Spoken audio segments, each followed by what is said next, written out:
और भारत डिफेंस योद्धा YouTube channel and we are discussing the salient features of constitution. Let's move towards the parliamentary democracy in India. What is parliamentary democracy and which article it represents? संसदीय प्रणाली, संसदीय तंत्र क्या होता है और यह किस अनुच्छेद के अंतर्गत आता है, यह हमें देखना है. So the parliamentary democracy in India is covered under the article number 79 of the Indian Constitution. 79 is about the cabinet. The parliament of the union consists of the president and two houses, that is parliament. संसद किससे मिलकर बनती है, parliament किससे मिलकर बनती है? First president राष्ट्रपति और दो हाउस होते हैं, अपर हाउस एंड लोअर हाउस.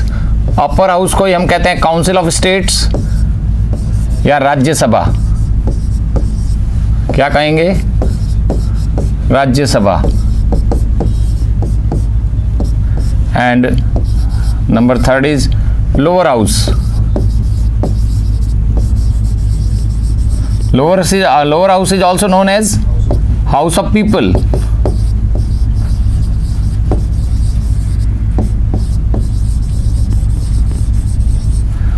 और कॉमनली लोकसभा.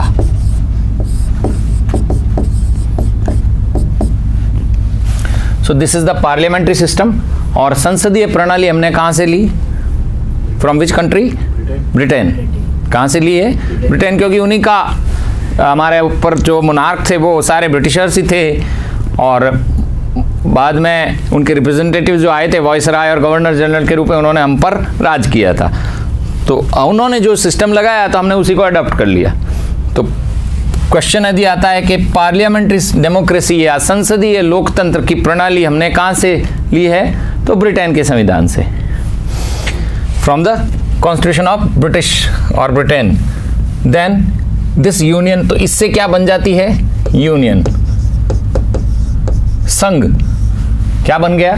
संघ, केंद्र जिसको कहते हैं हम. Council of states, Rajya Sabha and house of the people. Let's see next. तो ये कंपोजिशन है, इसको आप जरूर, ये इंपॉर्टेंट है. क्या क्या कंपोजिशन होता है पार्लियामेंट का जनरली?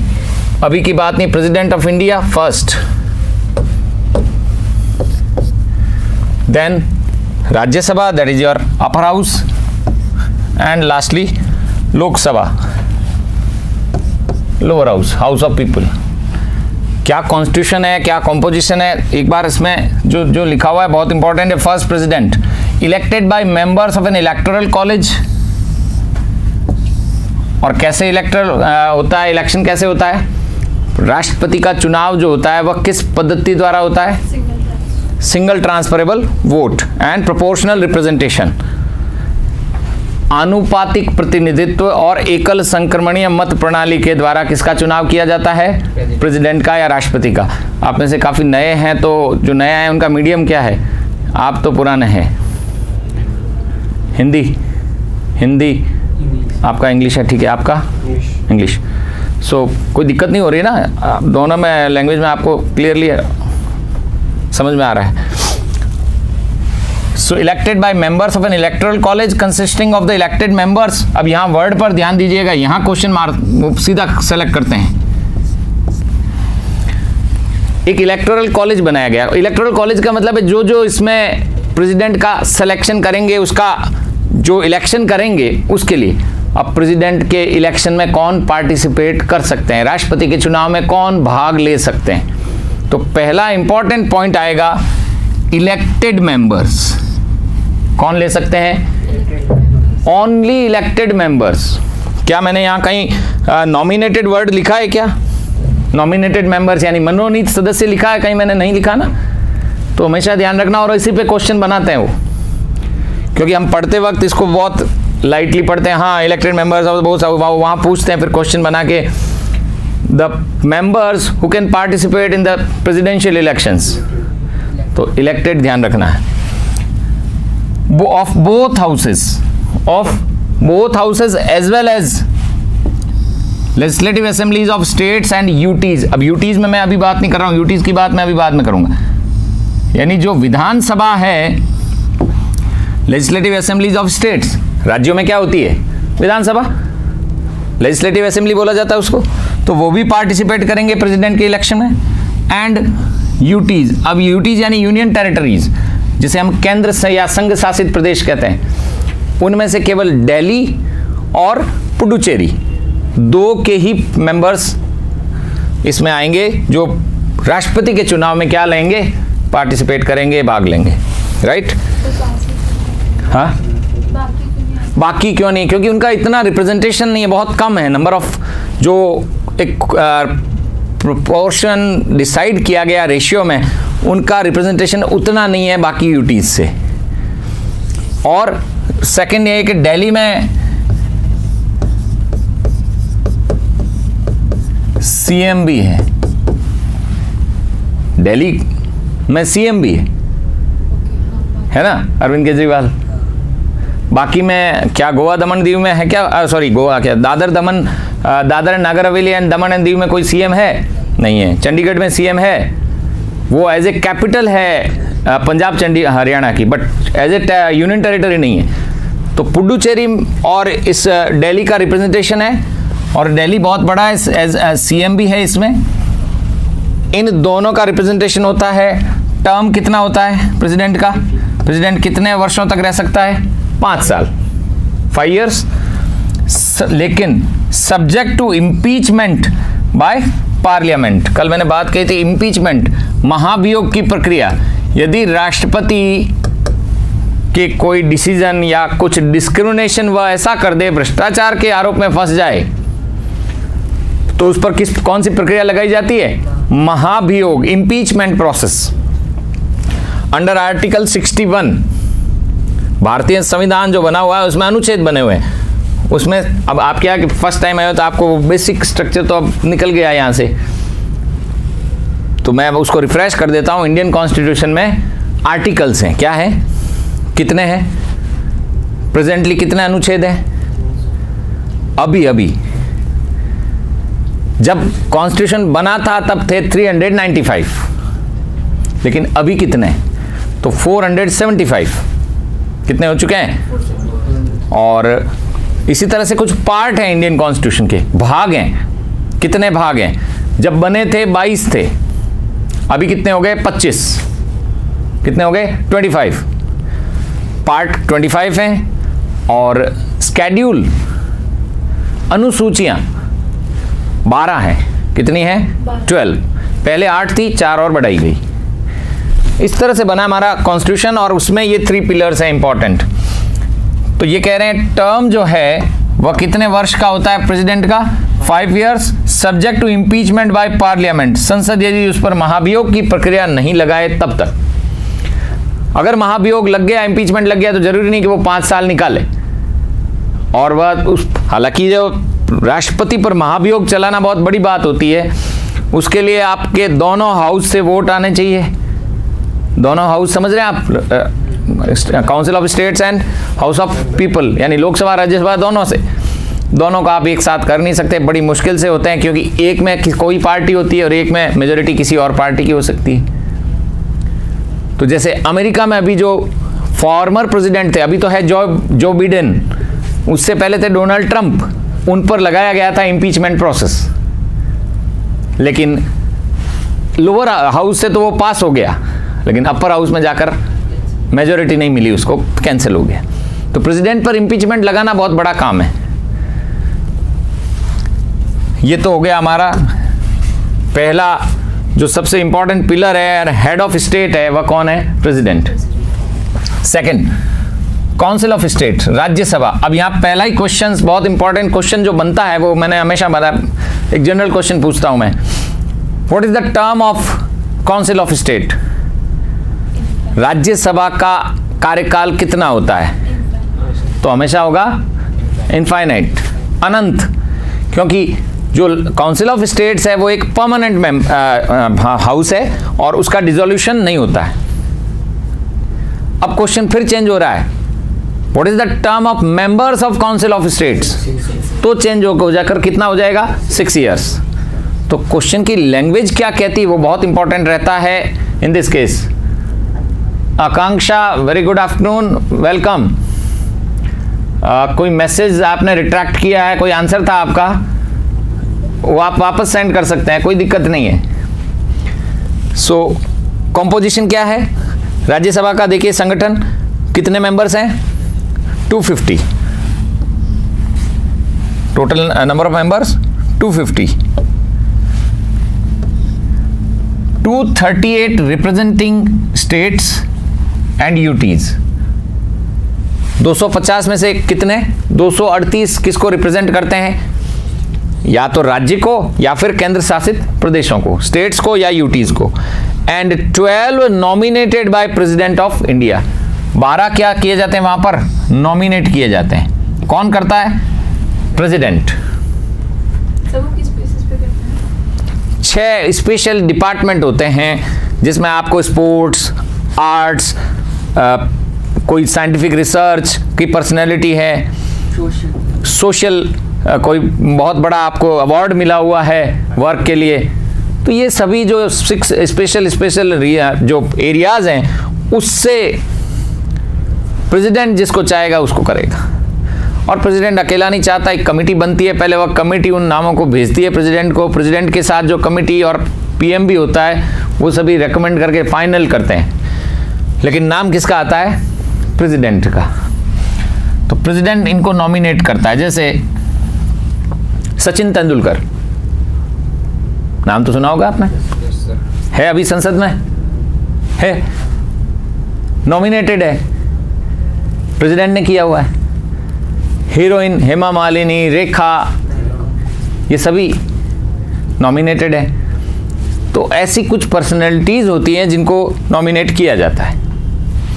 तो कितने करता है ये याद रखना है, 12। Term, a permanent body not subject to dissolution. पहला ही वर्ड आ रहा है कि राज्यसभा की कोई टर्म नहीं होती है। हाउएवर 1/3 ऑफ मेंबर्स, अब वर्ड क्या आ रहा है, मेंबर्स रिटायर बाइनली। 1/3 जो सदस्य होते हैं वह त्याग पत्र दे सकते हैं, उनका रिटायरमेंट होता है ना। कब? वर्ष में 2 बार। Retire biennially after completing a term of 6 years. तो 6 वर्ष की इनकी टर्म हो जाती है मेंबर्स की, और इनके रिटायरमेंट होते रहते हैं 1/3, 1/3। इस तरह से यह काउंसिल ऑफ स्टेट हमारी बन जाती है। फिर आता है सबसे पॉपुलर हाउस। क्वेश्चन पूछा जाता है which one is the popular house of Indian constitution? Lok Sabha, house of people. और इसका नेता कौन होता है, लीडर कौन होगा? प्राइम मिनिस्टर, प्रधानमंत्री। लोकसभा में तो वही होगा। कंपोजिशन टोटल कितना है? Maximum 545 and 543 elected representative of people and 2 members nominated by president. लेकिन अभी ये जो 2 मेंबर्स हैं इसको हटा दिया गया है, और अभी हटा के इनको, अभी कहानी थोड़ी लंबी है, 366 में काफी सारी डेफिनेशन लिखी हुई है, आर्टिकल नंबर 366 में। तो वहां पे डाला है एंग्लो इंडियन को। प्रेसिडेंट पहले इनको नॉमिनेट करते थे, तो 543A + 2A हो जाते थे 545। The Anglo Indian community term 5 years subject to dissolution by president. कितना टर्म है? Subject to dissolution by president of India. यदि राष्ट्रपति को राइट होता है, लोकसभा को क्या कर देगा? भंग, डिसॉल्व कर देगा। वैसे तो 5 साल है, लेकिन पहले भी हटाई जा सकती है। क्या राज्यसभा हटा सकते हैं? नहीं। कंपैरिजन पता चल गया? तो this one is important slide, इसमें आपको सब कुछ यहां पर ही मिल जाएगा। अगर आप पिक लेना चाहें तो ले लीजिए, अब ठीक है ना, सब आ रहा है। हाँ, जो भी आप करना चाहें, लिखना चाहें लिख लीजिए, या फोटो लेना चाहें फोटो ले सकते हैं। फोटो में थोड़ा सा क्लियर नहीं आएगा, पिक्सल थोड़े से सही नहीं आ रहे हैं।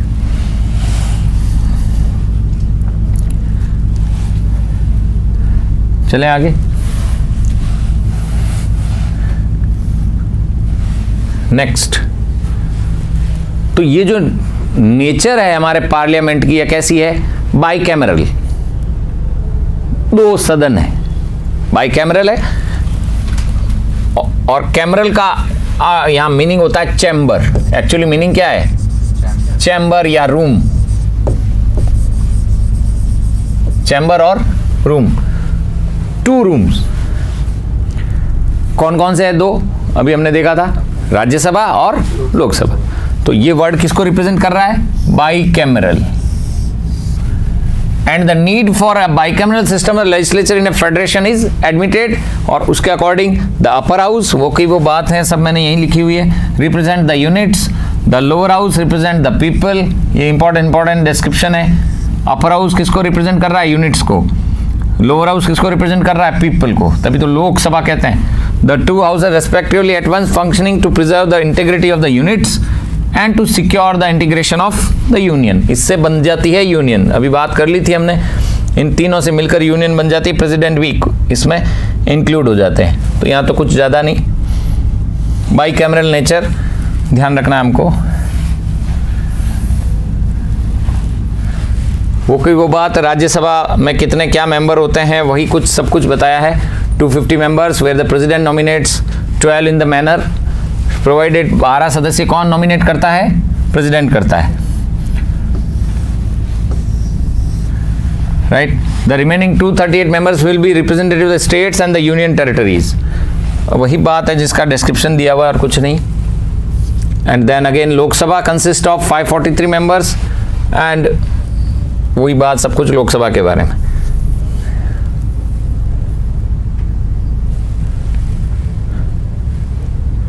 ये इंपॉर्टेंट, यहां एक क्वेश्चन पूछा हुआ है, जो स्टेट ऑफ काउंसिल है वह उसका फर्स्ट सेशन कब लगा, ये क्वेश्चन पूछा हुआ है। यानी फर्स्ट मीटिंग कब हुई, राज्यसभा का गठन कब हुआ या उसकी फर्स्ट सिटिंग कब हुई। तो यहां ध्यान रखिएगा, the Rajya Sabha means council of states and it is the upper house. ये तो सब ठीक है। The Rajya Sabha held its first sitting और first session on 30th of May 1952। कब हुआ, 13 मई 1952। ये क्वेश्चन पूछा हुआ है, ये याद रखना है हमको। 30th May 1952 and recent sitting held on 1st अगस्त। ये 2018 तक का डेटा है, तो 2018 तक का बताया गया। अभी तो 2021 चल रहा है, तो और भी सिटिंग हुई है, तो ये लिखने की जरूरत नहीं है। इसको आप कैंसिल भी कर सकते हैं, ये तो नहीं पूछा जाता है। जनरली ड्यूरिंग ए ईयर कितने सेशन लगते हैं, 3 session of the Rajya Sabha are held as follows. कौन कौन से हो सकते हैं 3 सेशन, कौन कौन से, yes. First budget session, budget सत्र, फिर मॉनसून सेशन, मानसून सत्र, एंड लास्ट विंटर सेशन, शीतकालीन सत्र। ये 3 सेशंस होते हैं। ये नाम दिए गए इनको, ये लिख लीजिए इसको यहाँ पर। मैंने वापस बैक करूं, ये 3 सेशन यहाँ दिया हुआ है आपको, clear. First session known as budget session. कब आता है बजट, अप्रैल में, नो, मार्च 31 मार्च नो, तक एंड हो जाता है। नो। इसका मतलब बजट कब आ रहा है आपको पता ही नहीं है, याद रखना होगा। अब फरवरी मार्च दोनों महीनों में, फरवरी कब, फरवरी में कब, ये last 30 February, 30th of Feb। आकांक्षा दे रहे हैं आंसर, कौन कौन है और नहीं दे रही। बजट सेशन जो होता है, बजट कब डिक्लेयर होता है, सर फरवरी की स्टार्टिंग में, yes, first week of Feb. कब होता है, फरवरी का फर्स्ट वीक। चेंज कर दिया काफी। फिर जो रेलवे बजट बिल्कुल अलग आता था, पहले 2 बजट आते थे, लेकिन अब कर दिया पूरा मर्ज उसको, रेलवे बजट को भी मेन सेंट्रल बजट में क्या कर दिया है, मर्ज। तो बजट सेशन लिखा हुआ है मिड और लेट फरवरी एंड मिड में, लेकिन अब मिड में नहीं है, ये पहले था, अभी क्या है, first week of Feb. Second session monsoon session, एक जनरली हेल्ड, नाम से पता चल रहा है। मॉनसून कब आता है, ठीक है, तो ये mid July to end of August सितंबर भी हो सकता है, हमारे यहाँ तो फिर भी नहीं आता है। आई बारिश इस बार? नहीं। हाँ, कोटा, बूंदी, हाड़ौती और एमपी में काफ़ी आई है, जरूरत से ज़्यादा। चंबल ने काफ़ी नुकसान भी किया है। So monsoon session is generally held mid July to end of August. Then third session, winter session, that is held from the end of November to end of December. तो अक्टूबर के बाद में ही जो नवरात्र आते हैं, जनरली दिवाली के बाद ये सेशन स्टार्ट हो जाता है, और दिसंबर जब एंड होता है तो ये सेशन भी एंड हो जाता है।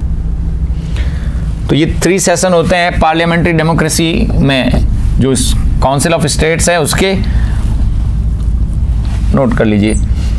अब कुछ क्वेश्चंस देख लेते हैं, टाइम है। तो पॉलिटी आप सभी एनडीए के लिए हैं? वैसे मैं बता चुका हूं आपके क्वेश्चन ज़्यादा नहीं आते हैं पॉलिटी से। संविधान से रिलेटेड जो क्वेश्चन आते हैं वो मैक्सिमम अगर देखे गए हैं तो 6-7, बाकी 5 के अंडर ही रहते हैं, और बहुत जनरल पूछे जाते हैं। अगर आप बेसिक, ये सारी बेसिक इंफॉर्मेशन भी अगर ले लेते हो इस कॉन्स्टिट्यूशन के बारे में, तो आप 5 क्वेश्चन आसानी से क्रैक कर लोगे वहाँ एग्जाम में, कोई दिक्कत नहीं होगी। लेकिन आपकी ज्योग्राफी के क्वेश्चन अच्छे आते हैं। कैपिटल पूछते हैं तो एक अनोखी पूछते हैं, कोई ओशियन पूछते हैं, या जल संधि जिसको स्ट्रेट कहते हैं हम, वो बड़ा अजीब सा नाम पूछते हैं। रिवर भी पूछते हैं तो बड़ी अजीब सी रिवर पूछते हैं। ज्योग्राफी का पोर्शन अच्छा आता है। थर्ड सेशन ये लिख लिया, हो गया complete.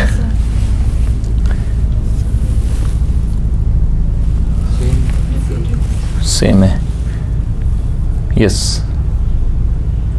Constitutional amendments of India,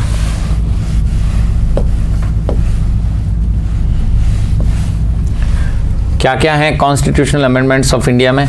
the framers of the Indian constitution have given provision to amend the constitution. अब देखिए, जो हमारा कॉन्स्टिट्यूशन बन तो गया, लेकिन पर डे कुछ लोग ये कहते हैं ये ऐसा नहीं हो रहा, ये इस तरह से सही नहीं लिखा गया है। तो हमने पढ़ा था हमारा कॉन्स्टिट्यूशन है, रिजिड तो है, लेकिन उसमें फ्लेक्सिबिलिटी कैरेक्टर भी है, यानी संविधान कठोर है, नियम है कठोर, लेकिन उनमें क्या है, लचीलापन भी है। हम उनको चेंज तो नहीं कर सकते, सिचुएशन के अकॉर्डिंग हम उसमें अमेंडमेंट कर सकते हैं, इतनी फ्लेक्सिबिलिटी रखी गई।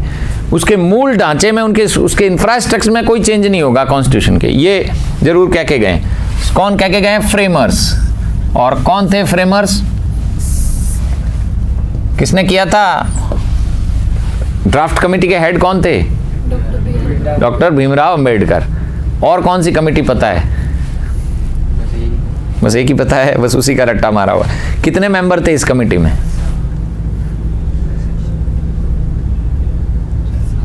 7 मेंबर्स, राइट। और कितनी कमिटीज थी? ये तो ड्राफ्ट थी, ये तो ड्राफ्ट बनाया गया।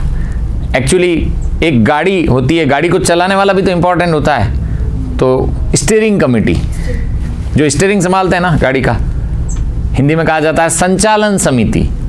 कौन संचालित कर रहा है? तो स्टीयरिंग कमेटी के हेड भी थे। तो कई सारी कमिटीज बनी थी, उससे यह कॉन्स्टिट्यूशन बनता है। तो वो फ्रेमर्स थे। वो कौन थे? हमारे इसको फ्रेम करना है, संविधान को फ्रेम करने वाले क्या कहलाएंगे? बनाने वाले framers of the Indian constitution have given provision to amend, word क्या है? Amend the constitution according to the changing needs of society, जैसे सिचुएशन होता है उसके according. But in this case constitution has not lost its ideals. इसमें constitution ने अपना एक भी आइडियल्स है वो नहीं हटाया, यानी उसका इंफ्रास्ट्रक्चर वैसा का वैसा है। जैसे मैं कहूं, यदि उसमें आपने अपने बुक पे प्रियम्बल तो पढ़ा होगा, हर एक के बुक पे लिखा आता था, प्रस्तावना लिखी आती थी ना। तो प्रियम्बल में जैसे सोशलिस्टिक, डेमोक्रेटिक, रिपब्लिक, ये सारे वर्ड आते हैं, क्या वो चेंज हुए इन अमेंडमेंट से, या उन पर इम्पैक्ट आ रहा है? तो नहीं आएगा। अगर आ रहा है तो फिर ऐसा कोई अमेंडमेंट नहीं किया जाएगा, ऐसा कोई संशोधन नहीं किया जाएगा संविधान में। So the constitution has not lost its ideals, इसके जो आदर्श हैं, इसकी जो मूलभूत संरचना है, बेसिक फंडामेंटल स्ट्रक्चर है, उसमें कोई चेंज नहीं है। होगा प्रीमाइसेस दो many such amendments have already taken place, कितने हो चुके हैं? अब यहां क्वेश्चन ये बनेगा, कितने अमेंडमेंट हो चुके हैं? तो ध्यान दीजिएगा सभी, 104 हो चुके हैं। कितने हो चुके हैं? 104 अमेंडमेंट हो चुके हैं और एक्ट बन चुके हैं। और यदि बिल की बात करूंगा, हिंदी में विधेयक कहते हैं। एक तो होता है बिल, खाली विधेयक लाना है ना, बिल कहते हैं इसको, और एक होता है एक्ट का बनना। एक क्या होगा? एक्ट, यानी ये कानून बन गया। तो 104 का बन चुका है कानून, 104 संविधान संशोधन हो चुके हैं, 105वां तैयार है, रेडी है बिल्कुल, वो भी आने वाला है। कौन सा? वो है जो ओबीसी जो कास्ट है, ओबीसी कास्ट में जो यार ओबीसी वर्ड छोड़िए, आप तो रिजर्व्ड कास्ट में स्टेट का राइट होगा कि वह उन कास्ट को आइडेंटिफाई करे और उसके अप्रूवल के लिए प्रेसिडेंट से परमिशन ले ले। ये किसको राइट होगा? स्टेट्स को।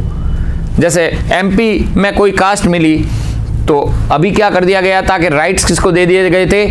जो कमीशन बना हुआ है इंडियन लेवल का, जिसको कहा जाता है NCBC commission, national commission for backward caste, राष्ट्रीय पिछड़ा वर्ग आयोग, उसको पहले भेजी जाती थी रिकमेंडेशन, वो फिर स्टडी करके और फिर वापस अपनी रिपोर्ट देता था। तो राज्य सरकारें कहती थी फिर हमारा क्या काम, हम क्या करें, ये तो हमारे रीजन में आता है। तो अब जो 127th बिल लाया गया है, कौन सा लाया गया है? 127वां विधेयक, इट्स नॉट एक्ट, अभी क्या है? केवल बिल पास कर दिया। एक हाउस से शायद पास हो गया है, दूसरे हाउस में है।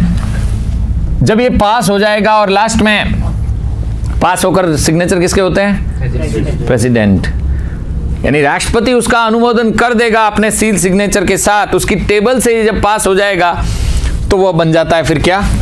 एक्ट, कानून। अभी क्या है? वो केवल बिल, यानी विधेयक है, अभी कानून नहीं है। जब ये जैसे ही बनेगा तो कितना नंबर हो जाएगा? 105। अब यहां क्वेश्चन आता है, तो यह कॉन्स्टिट्यूशन में अमेंडमेंट करने का जो प्रोसेस है वह हमने कहां से लिया है, किस कंट्री से लिया है? तो सोर्सेज ऑफ कॉन्स्टिट्यूशन पे आपके भी लेवल पर प्रश्न आते हैं, डायरेक्ट क्वेश्चन है, सीधा आंसर याद होना चाहिए, एग्जैक्ट आंसर, फुल मार्क्स उस क्वेश्चन में। तो ये जो अमेंडमेंट का प्रोसीजर है कि हम संविधान में संशोधन कर रहे हैं, इस प्रोसेस से, यह हमने किस कंट्री के कॉन्स्टिट्यूशन से लिया है, किस देश के संविधान से लिया है? तो आंसर हो जाएगा साउथ अफ्रीका। कहां से लिया है? South Africa. और हिस्ट्री में तो ये बहुत फेमस होगा साउथ अफ्रीका, आप सभी जानते होंगे, किस पर्सनैलिटीज के कारण? गांधी जी के कारण। तो साउथ अफ्रीका से हमने क्या लिया है? Amendment procedure in the constitution, संविधान संशोधन की प्रक्रिया। और अनुच्छेद कौन सा है? यदि आर्टिकल नंबर पूछे कि इंडियन कॉन्स्टिट्यूशन में कौन सा जो अनुच्छेद है या आर्टिकल है वह इस अमेंडमेंट से रिलेटेड है, तो क्या आंसर होगा? 368। ये भी आपके पूछा हुआ क्वेश्चन है एनडीए में, डायरेक्ट क्वेश्चन है। अब याद है तो 1 मिनट का आंसर है आपके लिए। संविधान संशोधन प्रक्रिया निम्नलिखित में से किस अनुच्छेद के तहत प्रस्तावित की गई है? ये प्रश्न बना दिया मैंने, ये ऐसे ही पूछा हुआ बिल्कुल। Under which article constitution can amend it's rules and regulation? Answer क्या हो जाएगा? ये आ गया आपके फुल में से फुल मार्क्स। एक क्वेश्चन एक एक करके नंबर बनते हैं ऑब्जेक्टिव टाइप्स में। ऑब्जेक्टिव टाइप में यदि 1-2 क्वेश्चन तो ठीक है, लेकिन जो कहता है कि ठीक है ये छोड़ दिया, फिर पता नहीं चलता है कितने मार्क्स हमारे माइनस होते गए, या रॉन्ग किए तो वो माइनस होंगे, नेगेटिव मार्किंग होती है। So the constitution has not lost it's, ये तो वो का वो क्या है वही आ गया, right. So amendment procedure, then the Indian judiciary has played a critical role in protecting the constitution and also in interpreting the constitution.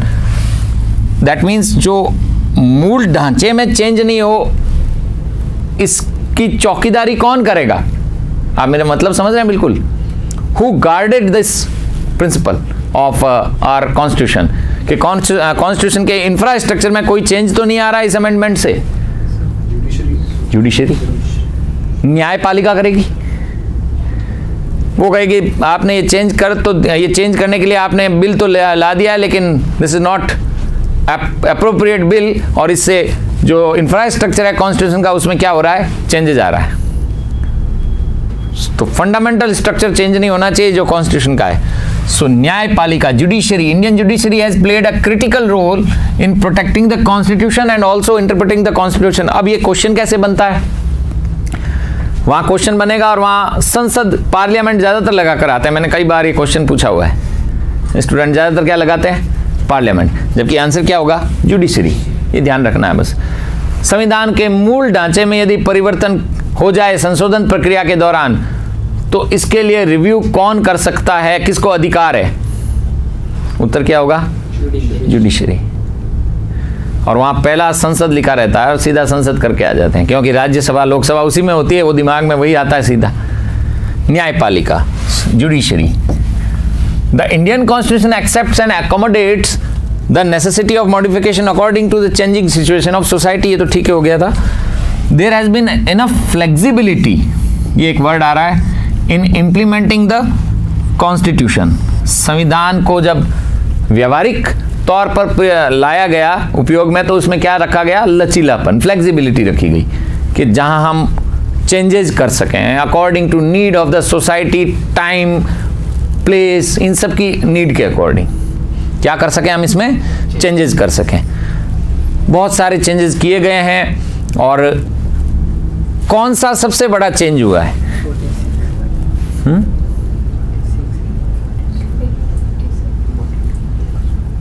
वो इमरजेंसी के टाइम से जो हुआ था, इमरजेंसी के बाद में, इमरजेंसी से पहले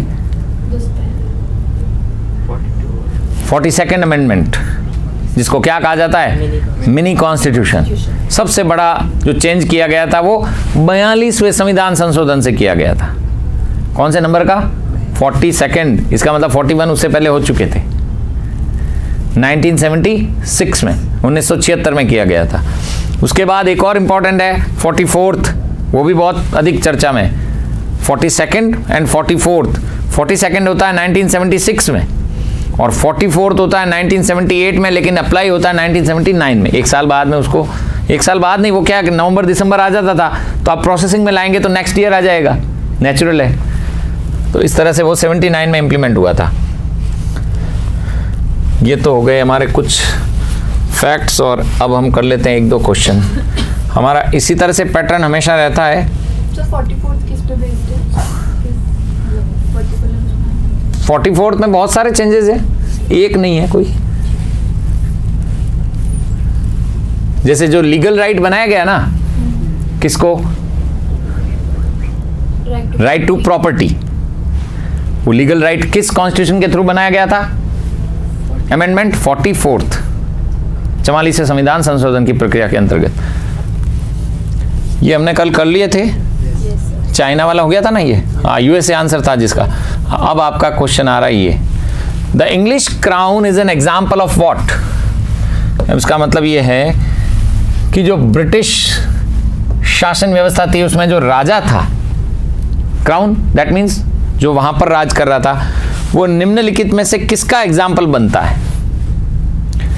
क्या वह वास्तविक कार्यपालिका थी? इंग्लिश क्राउन, एग्जीक्यूटिव यानी कार्यपालिका. देखो ये 3 पिलर होते हैं ना हमारे, ये तो मैंने बताया था आपको. मैं वापस लिख देता हूं,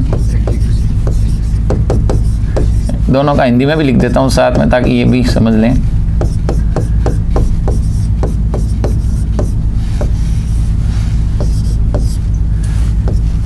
एग्जीक्यूटिव, लेजिस्लेचर,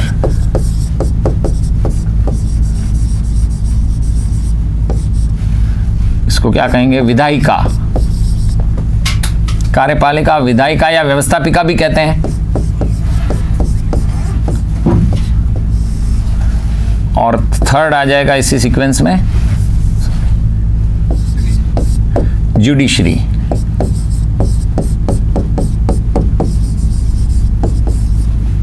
जिसको न्यायपालिका कहते हैं।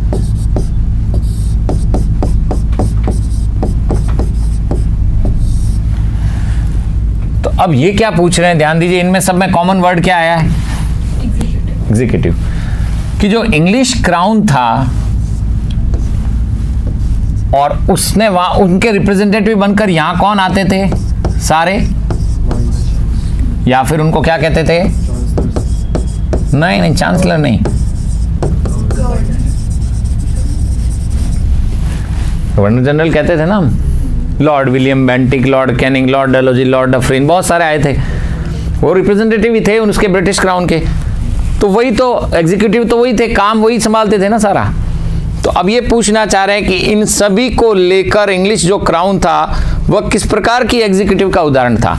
क्या वह वास्तविक कार्यपालिका थी या फिर वो quasi real executive, that means अर्ध वास्तविक कार्यपालिका थी, या फिर वो साधारण कार्यपालिका, नॉमिनल वैल्यू जिसको कहा जाता है, हिंदी शब्द नॉमिनल का मुझे एग्जैक्ट पता नहीं, या फिर वो मनोनीत कार्यपालिका थी, नॉमिनेटेड थी।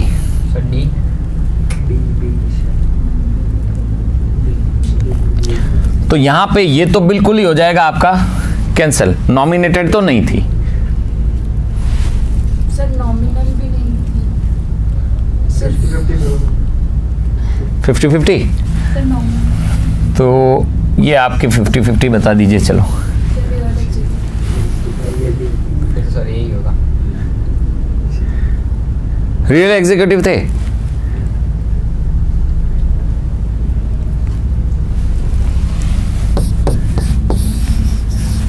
नॉमिनली थे। सर कैसे?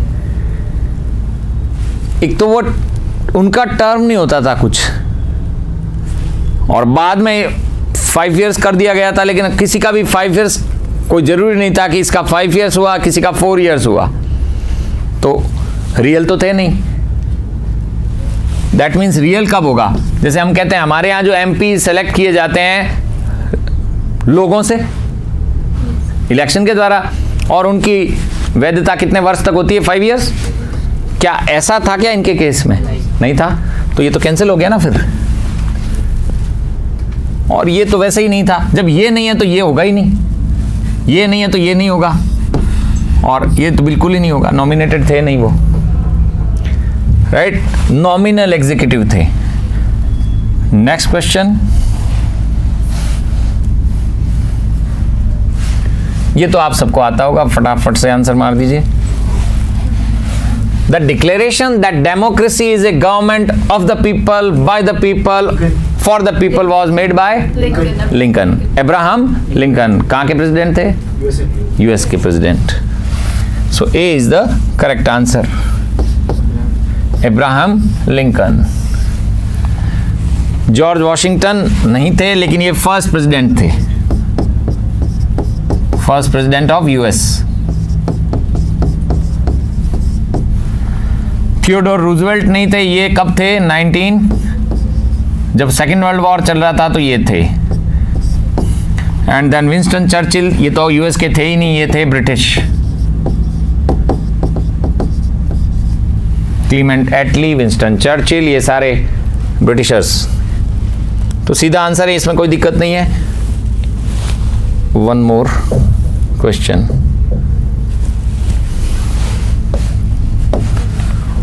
What is गांधीजी's definition of Ramraj? जब भी ऐसा क्वेश्चन आएगा तो सीधी अप्रोच क्या बनानी है, थोड़ी सी आइडियलिस्टिक अप्रोच से आंसर देना होगा।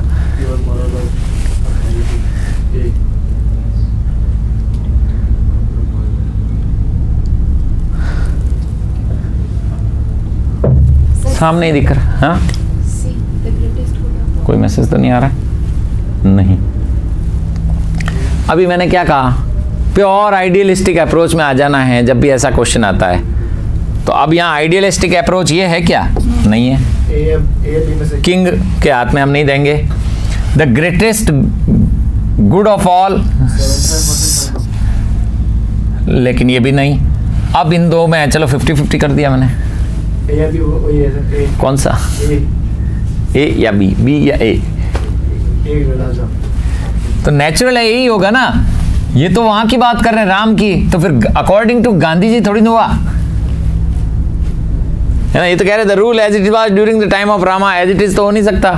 तो ये तो बिल्कुल वो परिकथाओं वाली बात हो गई, इमेजिनरी हो गई। तो सीधा आंसर क्या रहेगा? Sovereignty of the people based on the pure moral authority, that is the right answer. तो जब भी ऐसा क्वेश्चन आए, एक तो रियलिटी और एक आइडियलिस्टिक अप्रोच, दो इंपॉर्टेंट होता है। तो ये तो फास्ट हो गया, एक और क्वेश्चन देख लें।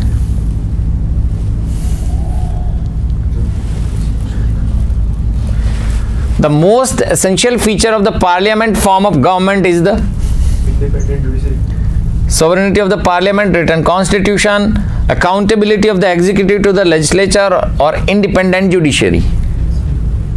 सभी, इसका मतलब इसमें सभी ऑप्शन तो सारे अच्छे हैं, कोई नेगेटिव क्या ऑप्शन दिख रहा है? कभी जब क्वेश्चन नहीं आ रहा है तो हमें एलिमिनेट करना चाहिए।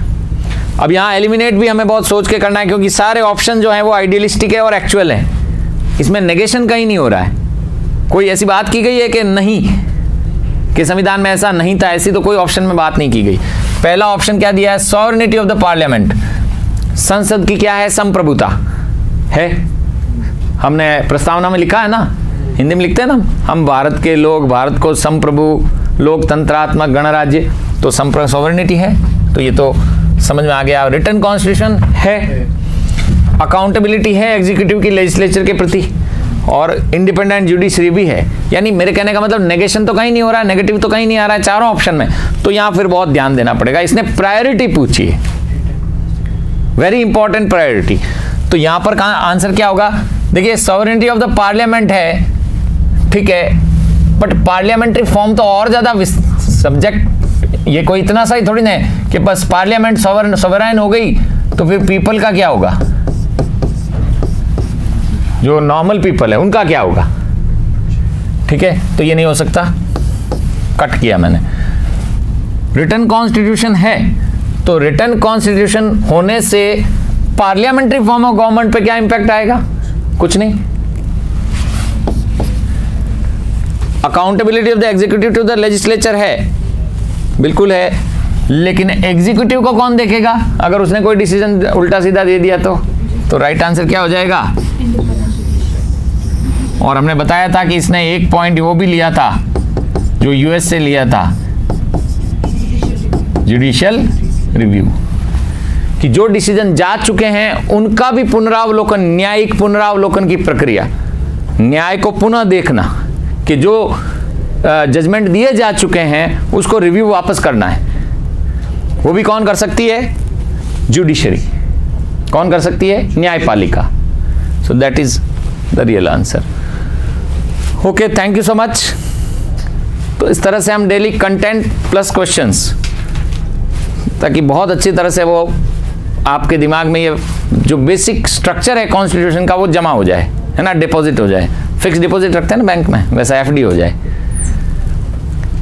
इसी तरह से बने रहें इस शौर्य भारत डिजिटल प्लेटफॉर्म पे, और हम इसी को कंटिन्यू करेंगे, constitution and its various questions. Thank you so much. जय हिंद, जय भारत।